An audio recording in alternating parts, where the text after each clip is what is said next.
คืนนี่ทางเละเนาะทางเปื่อนทางสุ่มสบายดีเด้อสบายดีสวัสดี FC ทุกคนยินดีต้อนรับเขาสู่สองบ่าวสุขคนยินดีพี่น้องเมื่อนี้สิไปบ้านน้องแอนเมืองโคงเซโดนแขวงสารวัตรพี่น้อง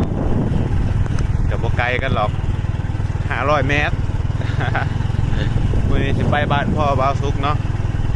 ก็คือเพื่อนน้องว่าแม่น้องสาวบ่าวสุขเนาะที่เป็น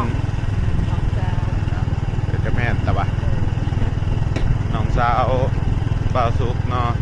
ที่เป็นลูกของน้องชายพ่อบ่าวสุขเป็นที่มีผู้บ่าวมาขอพี่น้องพี่แม่ก็เลยสิไปเป็นสักขีพยานเป็นผู้ใหญ่ผู้เตนแล้วเนาะพี่น้องเพราะว่าอีพ่อเราข้าไปเฮ็ดอันนั้นให้บ่าวน้อยเฮ็ดเทือนให้บ่าวน้อยก็เลยว่างมาเนาะอันนี้เป็นหอปูตาบ้านบ่าวสุขแล้วพี่น้องวิทย์หอปูตาไปกับเป็นบ้านน้องแหงเมืองโคงเซโดนแขวงสารวัตรเลยพี่น้องปีนี้เขาจะเลี้ยงหรือบ่เขาเลี้ยงเหรอปะล่ะที่บ่เห็นนะนี่มา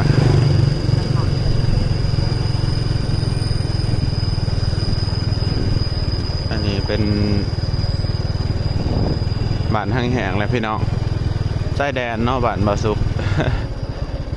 ชายแดนระหว่างสนาสมบูรณ์กับเมืองโคงเซโดน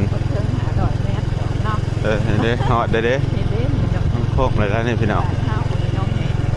นี่น้องชายแดนติดกันเนาะพี่น้องโอ้ทางบ้านน้องเฮงคือเป็นจังซี่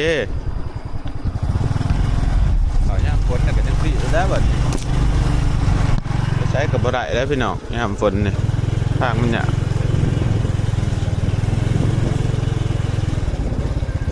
น้ำดื่มเขาสิมาส่งอยู่บ่บัดนี่ เขาว่าบ่โอ้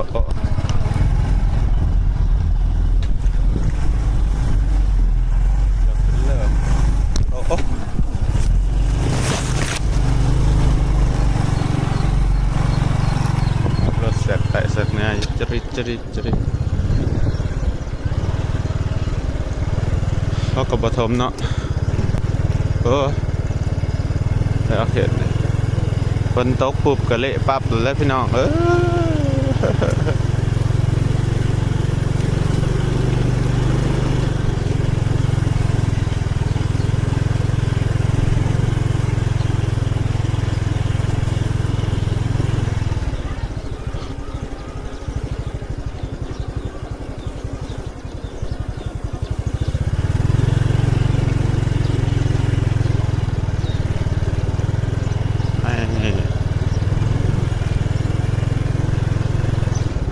หอดได้พี่น้องบ้านน้องแหงอันนี้บ้านพ่อบ่าวสุขเนาะ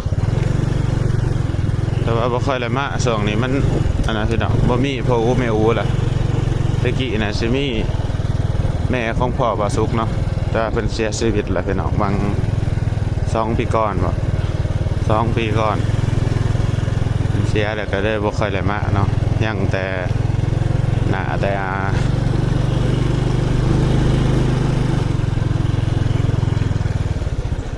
แต่ว่าภายในบ้านเขาจะเทคอนกรีตได้พี่น้องเทเป็นส่วงเนาะโอ้เขาจะเทหอดผิดแล้วเนาะคอนกรีตเขาจะพี่น้องส่วนร้ายอยู่ทางล่างนี่เขาจะสิเก็บเงินกันเลยพี่น้องเด้อเก็บเงินภายในบ้านเทคอนกรีตรถไฟอันนี้รถลุงหง่องวะแม่นเหรอแม่นเหรอโอ้มีอันนี้อีกเนาะ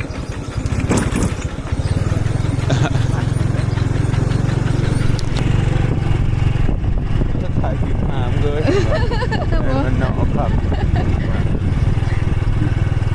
ถ่ายคลิปกับมาด่าเขาเดี๋ยวคลิปประกอบเพื่อใช่บ้านน้องเมย์โอ้เขาจะห้านเลยเนาะโอ้ใหม่แน่มัน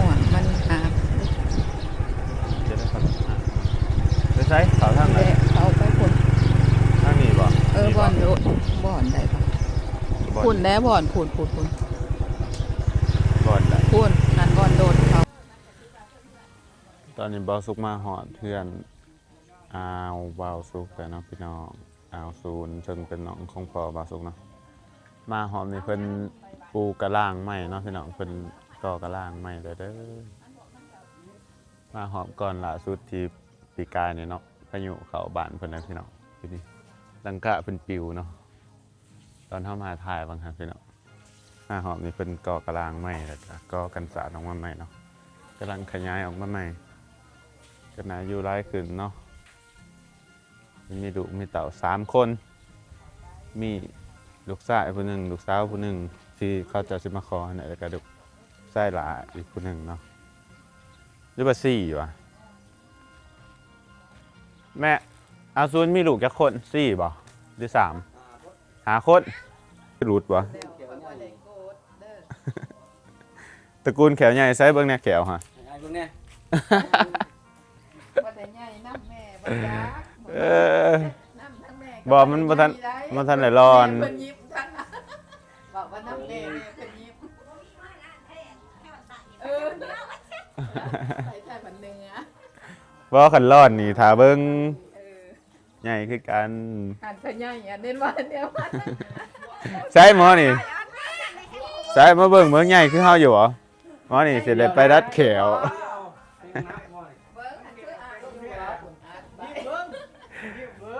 ตอนยังหน่อยนี่คอยละอายได้แขวใหญ่พี่น้อง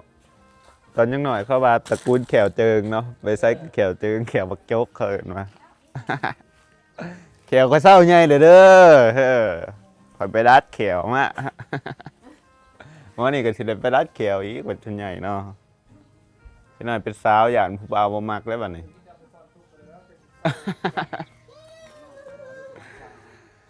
เดี๋ยวสิถ่ายบรรยากาศให้เบิ่งนะพี่น้องเพื่อนบ่าวสุกเป็นตั้งอยู่แคมป์ทะเลได้เลยเอาถ่ายคลิปไปเลยนะหอบหนึ่งพี่น้องก็ว่ามันปิดเองมันจะเป็นหยังบ่ได้เบิ่งคลิปมันปิดอันนี้เพิ่นเพื่อนเพิ่นตั้งอยู่ที่แคมป์น้องสะโอได้พี่น้องนี่น้องเรียกว่าบึงเนาะบางไทยบางที่เดินบึงมาจากอันนี้น้องสะโออันนี้เป็นบ้านเกิด FC บ่าวสุกแต่ข้าวตะกี้เนาะเพิ่นเคยเม้นอยู่ว่าเพิ่นเกิดอยู่แถวนี้นะเกิดแถวสะโอน้ำตาลแถวเขตบ้านน้องแหงนั่นแหละเนาะตะกี้เพิ่นก็เม้นอยู่แต่ว่าเดี๋ยวนี้บ่ฮู้ว่าเพิ่นยังเบิ่งบ่าวสุกหรือบ่เนาะ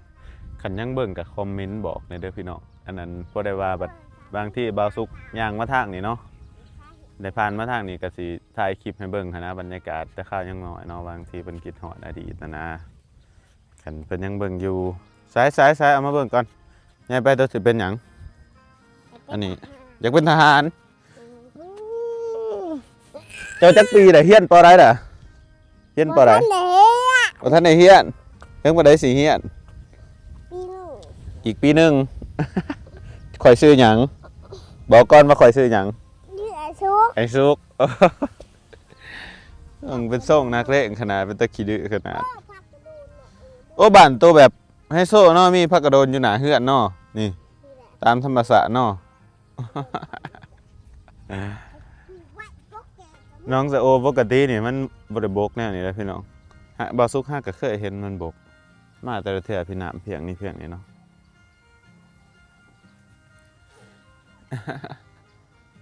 พี่น้องเดี๋ยวเฮามาถาอันนั้นมาเนาะถาคนสิมาขอมาเอากับพาอีเมมาแทนอีพ่อ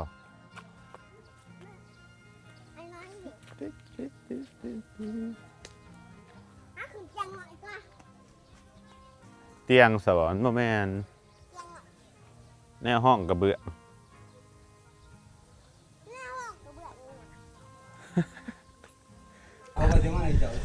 น่าจะเอาเพิ่นสิขอเราบัดนี้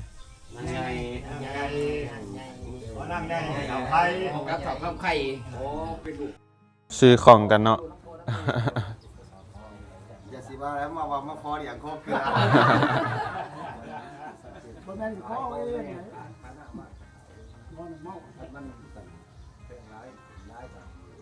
สุดของ เอาเราทางนี้จ้ะ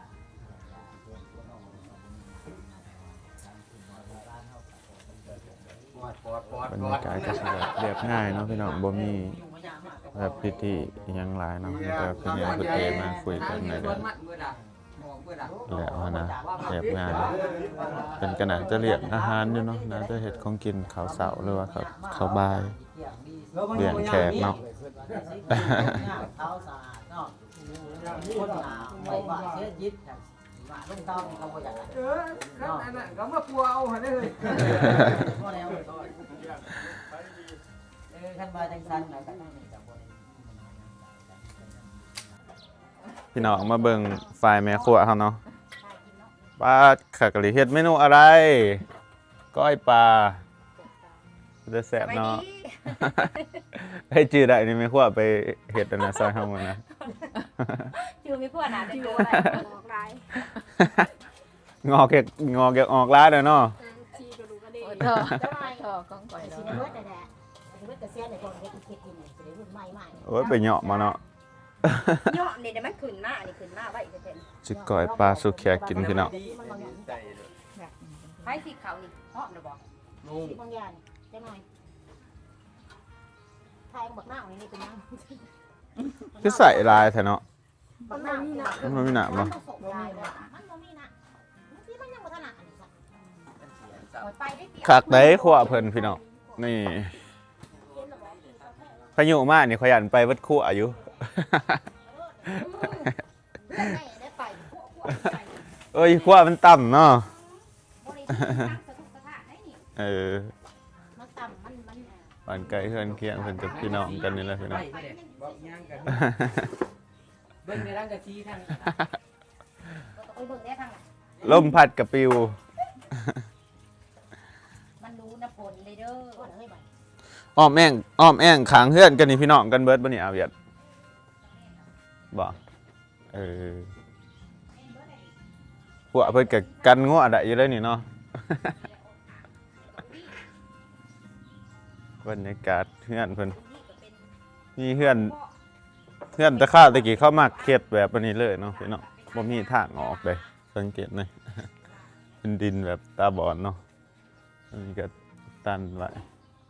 ซึ่งว่ามีรถใหญ่รถจักรมานี่ก็ยากอีกแล้วเนาะตะกี้เขาเจ้ามักเฮ็ดเฮือนบ่มีทางเนาะ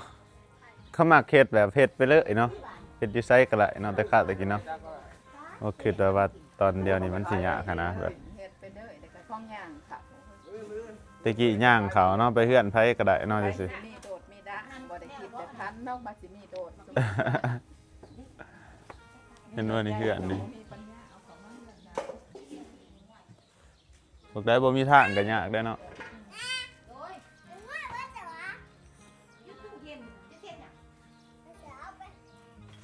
ไปเฮ็ดหยังเป็นนัว อยู่ตู้เย็นไปเอา โอ้ทรงผมกับนักเลงแต่น้อยนะหมอนี่ ยังไปเข้าตู้เย็นคนก็งง เอามันตู้เย็นมันเสียเลยสิ โอ้ ก็เลยใส่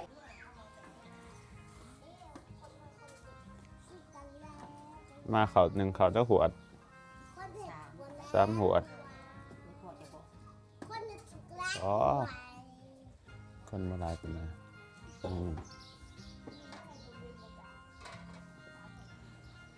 เขาเพิ่นก็เลยคักได้อันนี้เต็มไปแล้วเนาะเขา3หวดตอนรับแขกเนาะพี่น้องผู้เพิ่นมาสู่คอนละ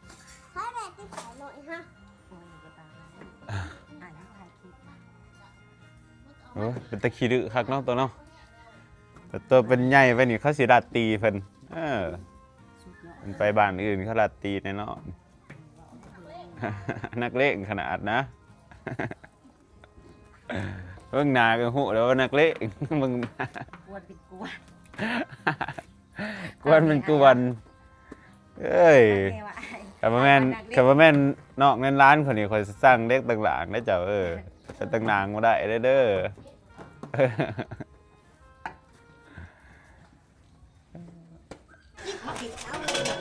เตรียมข้าวเขาวันนี้พี่น้องก้อยปลาลาบปลา กูสมัครกัน ตัวละยังมากิน มา นะ เคยไม่ได้ไง ได้สวยไหมไว้ให้ใส่ก่อน โอ้คนโบราณ6 ฝา 12 4 7 พาอืม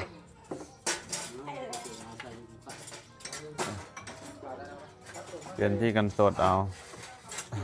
จะไปยืดทางนี้เลยขึ้นน้ำปลาเต่าหยอกขึ้นทางนี้ขึ้นยากปลาท่อง ใส่ ขึ้นนั่งนี่ ใส่ตัวนี้ตัวนี้ใส่ตัวเดียวกับพ่อตัวนี้ ขึ้นยากนี่ดูขึ้น ใส่ตัวนี้ตัวนั้นต้องผ่า ไปสิไปเฮ้ยบุรุษไฟนักข่าว มีก้อยมีลาบ ไปสิไปเนี่ย อันนั้นมีแล้วไปได้คนอยู่ ไปเลย มือได้ก่อบุญบังไฟนะครับ สวยมากเลยใหญ่หันโอ้ยเนี่ยไม่ต้องไปเอา มันเช้าเป็นกระพุ้ วันผิด คุณว่า ถึงวันนี้แล้วถึงถ้าเอาไปขนาดที่เอาผ้าเพื่อทำให้กัน น่ากี่ได้ดังไหนก็ได้ โอ้ยบอกวางยังเป็น อ๋อนี่เจ้าไว้ ต้องแหนบประจักษ์อยู่ทั้ง ก้อน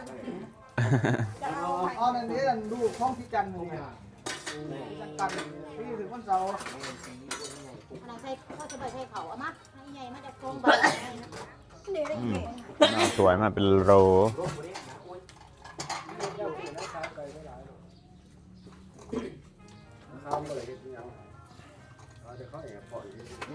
อื่นบอสุกเสียดหยังเนาะสู่แขกกินอื่นเพราะว่าอื่นเฮาสิ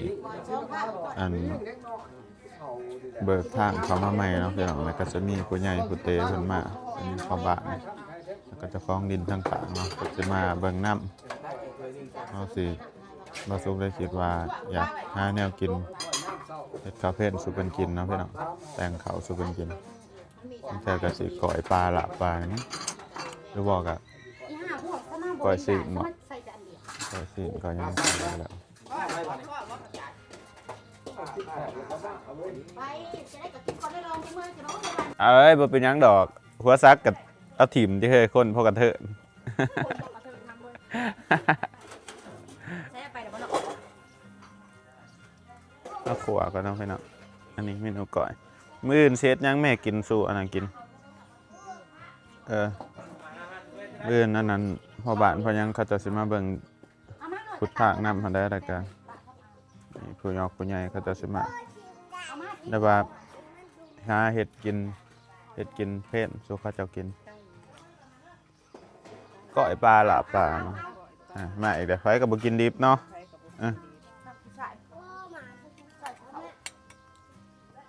ใครก็ไม่กินดิบใครก็ไม่ได้กินดิบเมียขวาขอน้ำพระท่านอยากคนใดกินข้าวกลัวให้ข้าเจ้ากินเมื่อบัดนี้พี่น้องแล้วเนาะพี่เพิ่นมาอันนั้นขอแล้วก็ขอแล้วเพิ่นก็กินข้าวกินน้ำเนาะแล้วก็แยกๆกันเสริมมาสุกกับสิกลับบ้านเตรียมไปคุยเรื่องสิเบิกถนนใหม่ต่อเนาะมื้อนี้สิให้เจ้าของรถเขาจะมาเบิ่งน้ำพี่น้องแล้วก็คุยราคากันว่ามันสิเบิดเงินประมาณเท่าไหร่เนาะอันบางคนเพิ่นก็ว่าอันน่าจะให้คนอื่นออกซอยผู้นั้นผู้นี้นะดินข้างเคียงก็คือมันดินตรงนั้นหั่นมันบ่ค่อยมีอันนี้หลายหรอกพี่น้องมีส่วนหลายมีแต่ดินบาวซุกเนาะแต่คันใช้คนอื่นมาออกซอยก็มันก็ยากเนาะพี่น้องเฮาออกเองดีกว่าแล้วก็แล้วไปอาจสิเบิดหลายแน่ได้บาวซุกคิดว่าอาจจะเบิดเงินหลายอยู่แต่ว่า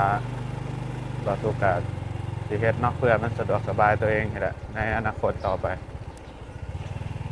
จักสิเบิดเท่าไหร่อันนั้นดีแต่เจ้าของรถหูจักกันเนาะพี่น้องคันเงินบ่พอก็สิติดเขาจะไว้ก่อนจังซี่นะเพราะว่าบ่ทันได้จ่ายเขาจะทำได้งอดก่อนที่บ่สุกซื้อหินนำนะผู้เดียวผู้เก่าแหละเนาะที่บ่สุกซื้อหินนำ3รถ